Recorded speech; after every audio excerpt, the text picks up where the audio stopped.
So I was chilling, watching the NBA draft. And to be honest with you, it was very cookie cutter. Every year at the NBA draft, the same things happen. There's always some controversy with one of the prospects.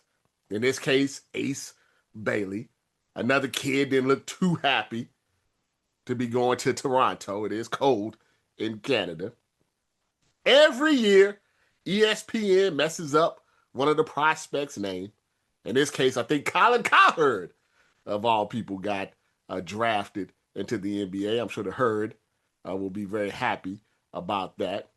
There's always some guy that's sitting up in the rafters because he wasn't sure if he was going to get drafted. And then when he does get drafted, he comes down like Jay Uso. It's just me, Us. Day one. Yeah. Shouldn't have lost to Gunther, by the way. Oh, and I can't forget, there's always somebody mom that goes viral. And in this case, it was Dylan Harper's mom, the great Chicago Bull Ron Harper's ex-wife that went viral on social media. Oh, and we can't forget Stephen A. Screaming. That's a crucial part of the NBA draft. Happens every year. Pretty cookie cutter. NBA Twitter gets his laughs on, and everybody moves on to the next day.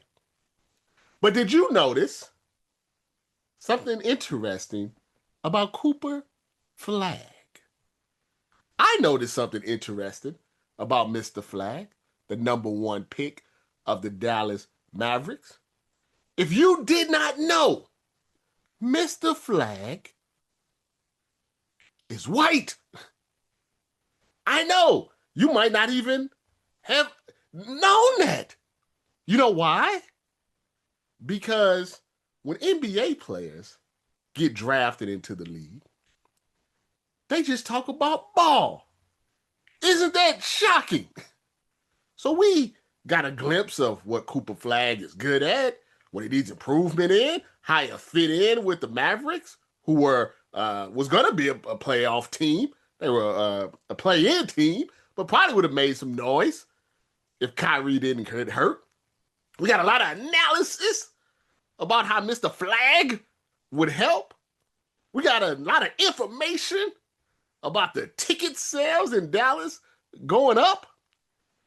NBA Twitter made fun of his suit because that's what we do during the NBA draft.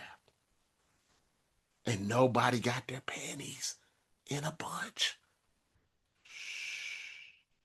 There was no coaches that were trashing Cooper Flagg and saying he's not ready for the NBA.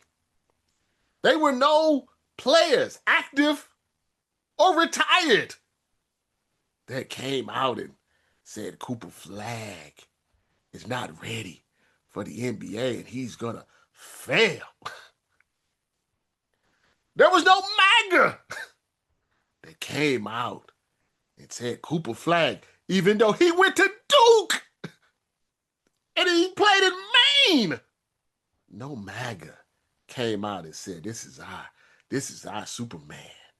This is the guy. He's gonna take over the league. He's gonna take over for LeBron. He's gonna take over for Say no MAGA talk during the NBA draft. There was no Dr. Umar speaking about how Cooper Flagg needs to speak on black issues. He needs to talk about police brutality. He needs to talk about racism. Cooper Flagg, you need to eliminate racism. There was no discussion on how Cooper Flagg never won a championship in college, even though he did brick that little floater in the NCAA tournament. I didn't see anything that said Cooper Flagg needs to show some respect on the NBA because it's a black players league. I didn't see anybody say, well, Cooper Flagg only got where he got because of his social media following. Funny how that works. Same thing happened with Wemby and any other player that's coming to the NBA. See, NBA Twitter is able to get their jokes off. When Centel and Hater Report post on Cooper Flagg, we all laugh. We have a big smile on our face. We think it's funny. We won't say, oh, we have to worry about Cooper Flagg's mental health. I hope Cooper Flagg is okay in his heart because Hater Report showed him bricking a layup. Oh my goodness. Oh, how will he handle it emotionally? I don't think we have to worry about media, who granted are bad.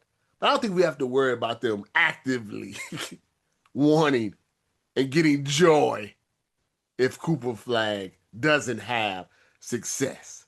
Yeah, they're going to have some bad takes. Yeah, they're going to say some weird things. Yeah, people are going to be screaming and everything. But I don't think that they're going to actually want Cooper Flagg to fail because of the color of his skin. It's funny how that works in the NBA. If only another league, I'm just spitballing here, could figure that out. You have a beautiful day, Thanos. No, Thanos was right. It just, the only thing Thanos was wrong about is we should get rid of 50% of the population, but we should be able to pick. He wanted it to be random. No, no, no, no, no. No, no. I want to pick. If we got pick 50% of the right population, we'll be better. Thanos was right. If you're watching this, you probably have too much time on your hands, but I do appreciate you. If you can do me a favor, if you can subscribe to our YouTube channel, BSO TV, and our podcast, The Headline King with Robert Littal, and Facts Not Feelings with Robert Littal on all of your podcasting spaces, I would really appreciate that. We're doing daily, weekly videos, insider information, things that you won't be able to get on the website. So please subscribe to these spaces, and therefore you get to see my lovely face on a daily basis.